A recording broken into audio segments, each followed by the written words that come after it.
Pengacara fenomenal Otto Hasibuan bersedia memberikan bantuan hukum secara gratis untuk Sudirman, terpidana dalam kasus kematian Vina dan Eki yang divonis hukuman penjara seumur hidup oleh Pengadilan Negeri Cirebon. Otto Hasibuan merasa terdapat banyak kejanggalan dalam pengungkapan kasus kematian Vina dan Eki yang telah bergulir selama 8 tahun dan belum menemukan titik terang. Otto Hasibuan lantas memiliki rencana besar untuk mengungkap kasus tersebut dan memastikan intimidasi yang diduga dialami Sudirman dan keluarganya. Untuk mengetahui itu semua, maka inilah 5 rencana besar Otto Hasibuan untuk bela Sudirman, terpidana kasus Vina Cirebon, versi Cumi Top 5.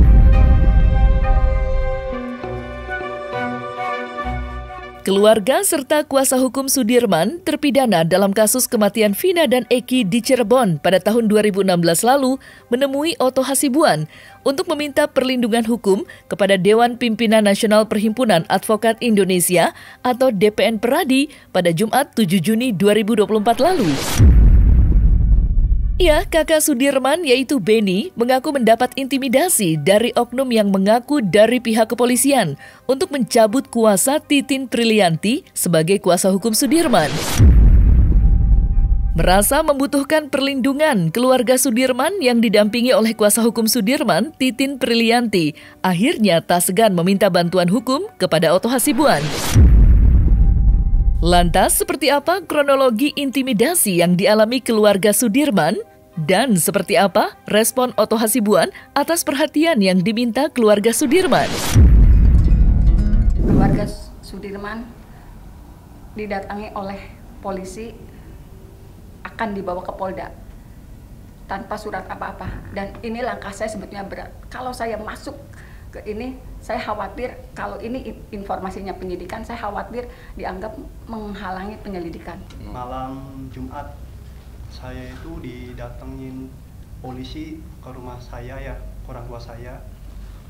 Itu ada 4 orang. Jadi pas masuk dia bilang dari Polres Kota Cirebon. Dia itu 2 itu jaga pintu untuk nutupin pintu, yang satu bawa map sama kertas kosong gitu, yang satunya ngobrol sama kita. Pas ngobrol itu tentang Sudirman, dia ngasih kabar dia itu kangen dan keluarga harus ketemu. Nah pas waktu itu saya aneh, kok ada Polres kok ngasih tahu seperti itu tanpa ada surat panggilan. Pas waktu itu saya diminta sama keluarga, dimintain tanda tangan. Nah saya tidak mau untuk tanda tangan itu, karena itu tidak jelas untuk apa tanda tangannya. Pas saya udah menolak, polisi itu udah pulang lah. Nah pas hari Sabtunya saya kerja, jam 1-an, jam setengah 2-an, itu saya istirahat posisinya. Ada polisi juga datang, jadi Polres Kota Cirebon, kurang lebihnya 6. Dia mau ketemu sama saya bilang nggak mau, karena saya trauma waktu pas kejadian malam Jumat itu. Pas waktu itu saya nolak, dia maksa buat ketemu. Saya bilang untuk menyampaikan ke atasan saya buat minta pendamping. Pas saya udah bilang kayak gitu, polisi juga mau untuk mendampingi atasan saya. Waktu itu bilangnya saya sama keluarga saya harus ketemu sama keluarga, sama si Sudirman. Nah, itu bilang mau ada cabut kuasa, dan saya kan percaya sama Bu Titin gitu. Nah, di situ saya diminta tanda tangan, saya nggak mau. Kami hanya ingin menyampaikan bahwa kalau betul ini terjadi, kami minta kepada pihak-pihak atau oknum tertentu tersebut yang katanya menurut Bu Titin mengaku polisi mengaku polisi, itu supaya tidak lagi melanjutkan tindakan-tindakan tersebut. Dan kami memohon kiranya agar Kapolri atau Kapolda Jawa Barat mungkin bisa memberikan atensi khusus kenapa hal ini bisa terjadi. Karena di dalam negara hukum ini, terutama Pak Presiden, Pak Jokowi, sudah menyampaikan dan menaruh perhatian terhadap kasus ini agar diusut secara tuntas, maka tidak boleh ada tindakan-tindakan seperti itu. Dewan Pimpinan Nasional Perhimpunan Advokat Indonesia atau DPN Peradi, Otto Hasibuan, menyatakan akan memberikan bantuan hukum secara cuma-cuma atau gratis terhadap Sudirman, terpidana kasus kematian Vina dan Eki. Hal tersebut diungkapkan oleh Otto Hasibuan setelah ia mendapatkan pengaduan dari keluarga Sudirman dan kuasa hukum Sudirman, Titin Prilianti. Otto Hasibuan menambahkan ia bersama Peradi akan menelaah lebih dalam kasus tersebut dan berencana menemui Sudirman untuk mendapatkan kuasa resmi. Lantas, apa alasan Otto Hasibuan bersedia memberikan bantuan hukum secara gratis untuk Sudirman? Ini Beni dan ini ibunya Sudirman dan ayahnya akhirnya meminta juga bantuan hukum kepada kami untuk membantu saudara Sudirman ini yang katanya dihukum seumur hidup, yang menurut pengakuannya adalah tidak pernah dilakukan.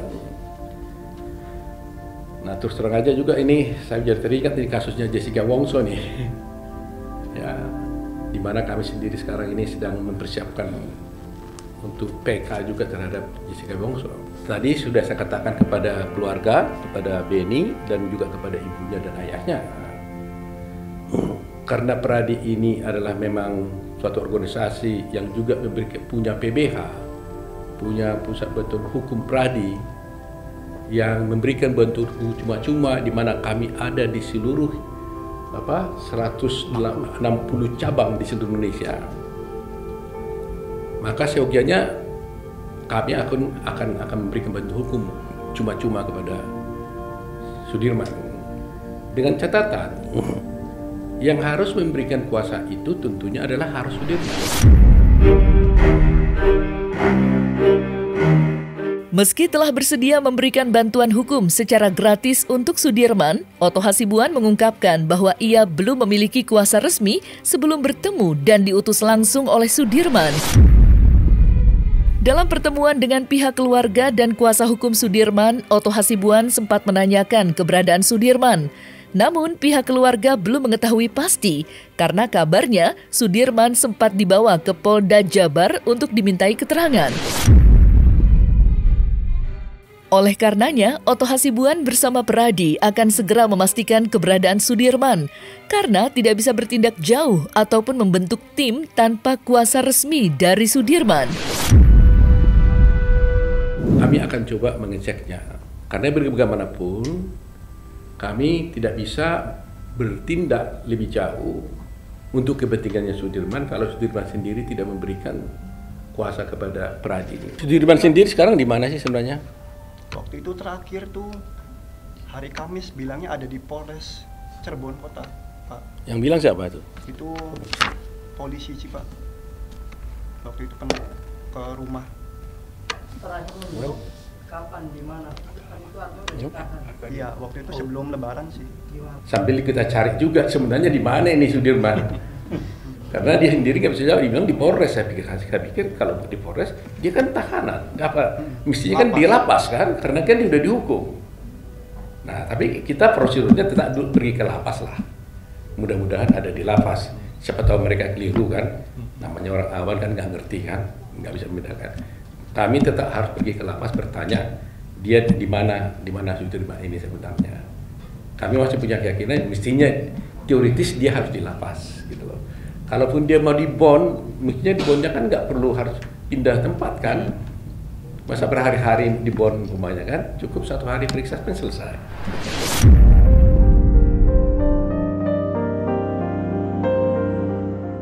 Otto Hasibuan, Dewan Pimpinan Nasional Perhimpunan Advokat Indonesia atau DPN Peradi, secara terang-terangan menyatakan bahwa banyak kejanggalan dalam penanganan kasus kematian Vina dan Eki. Hal tersebut dapat terlihat dari kasus kematian Vina dan Eki yang telah bergulir selama 8 tahun. Dan hingga saat ini kasus tersebut masih belum menemukan titik terang. Otto Hasibuan lantas berencana untuk mengajukan peninjauan kembali alias PK agar kasus tersebut dapat segera terselesaikan. Lantas, kejanggalan apa yang Otto Hasibuan nilai dalam kasus kematian Vina dan Eki? Dan seperti apa rencana PK yang akan diajukan oleh Otto Hasibuan? Logika hukumnya begini. Rangkaian peristiwa yang didakwakan dan dituntutnya terdakwa ini, yang kemudian sekarang menjadi terpidana dan sekarang menjadi orang yang sedang menjalani hukuman, mereka ini didakwa secara bersama-sama melakukan pembunuhan berencana ya 340. Yang mana saya belum melihat dengan jelas di mana perencanaannya dan apa sebab musababnya orang ini berencana dan Eki. Gak mungkin ada pembunuhan berencana tanpa ada sebab musabab. Pasti ada sebabnya membuat dia merencanakan pembunuhan dan ada tentunya rencana pembunuhan itu. Itu nanti akan kita teliti nanti dalam rangka membuat PK-nya. Tetapi yang membuat kami sekarang ini menjadi merasa aneh adalah kalau rangkaian peristiwa itu adalah 11 orang melakukannya, kemudian dikatakan semuanya 11 ini mempunyai peran masing-masing, di mana salah satu yang spesifik saya lihat di sini ada namanya Dani dan Andi yang dikatakan buron dan sampai sekarang dan akhirnya dikatakan fiktif, begitu ya Bu Titin? Dani dan Andi ini fiktif, tetapi Peggy katanya ketangkap. Maka menjadi pertanyaan kita, di dalam dakwaan ini disebutkan Andi dan Dani itu didakwa di sini melakukan perbuatan pembunuhan dengan cara diantaranya banyak perbuatan dia memukul dan sebagainya, tapi satu yang paling penting bahwa Dani dan Andi mereka berdua membawa Vina dan membawa si Eki berempat ini bersama si Perong dan Rivaldi ya. Rivaldi. Mereka berempat inilah dengan menggunakan motor membawa Vina dan korban Eki ke flyover. Yang katanya kalau dia diletakkan di flyover seakan-akan dia menjadi korban kecelakaan. Dan katanya korban ini, si Egi ini juga diapit di sepeda motor oleh mereka masing-masing, berarti kan dua orang bawa motor ke sana.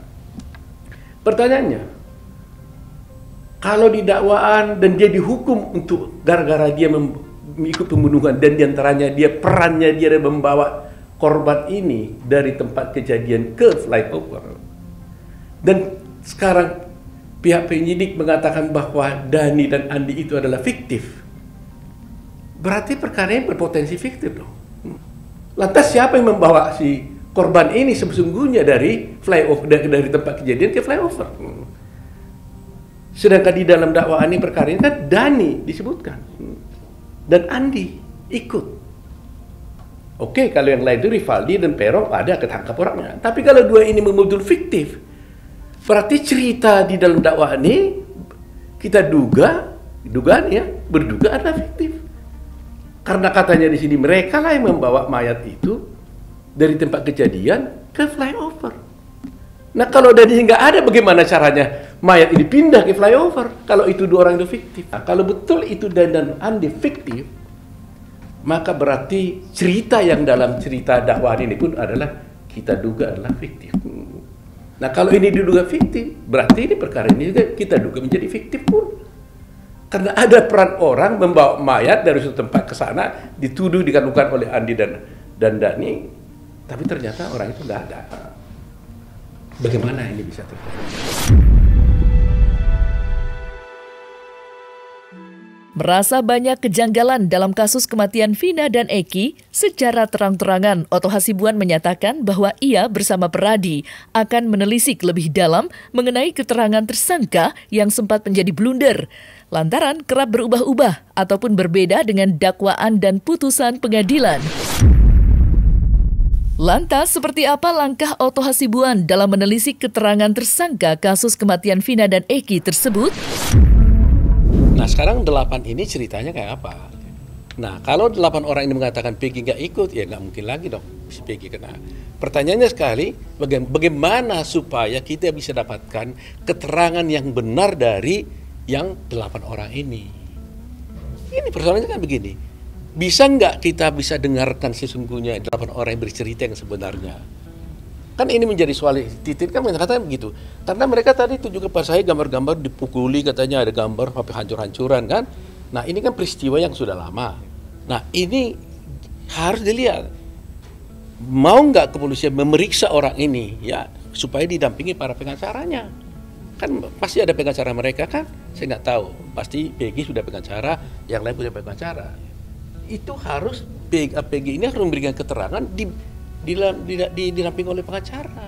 Jangan sampai terulang lagi nanti dia sudah diadili nanti dibilang saya dipaksa untuk melakukan itu membuat berita acara. Ini kan tragedi yang sudah klasik sekali gitu. Dan otopsi tidak bersesuaian dengan dakwaan. Ya kan di otopsi kan tidak ada luka yang berupa dari samurai itu. Tetapi di dalam dakwaannya saya baca tadi itu ada 2 orang melakukan kepada korban. Nah kalau ada samurai pasti di dalam otopsi itu ada. Dari sini nggak ada. Nah ini menjadi pertanyaan kenapa hal ini nggak pernah terungkap gitu. Ya tentunya kan harus disesuaikan. Itu fakta yang tidak bisa. Itu namanya kan saksi saksi kunci nih otopsi ini kan. Kan itu menjelaskan peristiwa sebenarnya kan gitu. Nah kalau nggak ada tusukan, lantas siapa yang ditusuk oleh para pelaku ini? Padahal pakai samurai loh istilahnya dipakai di situ kan? Pakai samurai, kalau samurai kan panjang banget gitu loh. Nah itu yang menjadi perhatian gitu ya. Sehingga mungkin mudah-mudahan ya kita tidak mau di sini mencari-cari salah polisi dan sebagainya enggak. Saya selalu berpikir bagaimana caranya klien ini korban yang dituduh pelaku ini bisa bebas kalau dia tidak melakukan itu. Soal bagaimana apa yang dilakukan polisi itu adalah bagian daripada Kapolri yang harus membereskan itu, bukan urusan kita.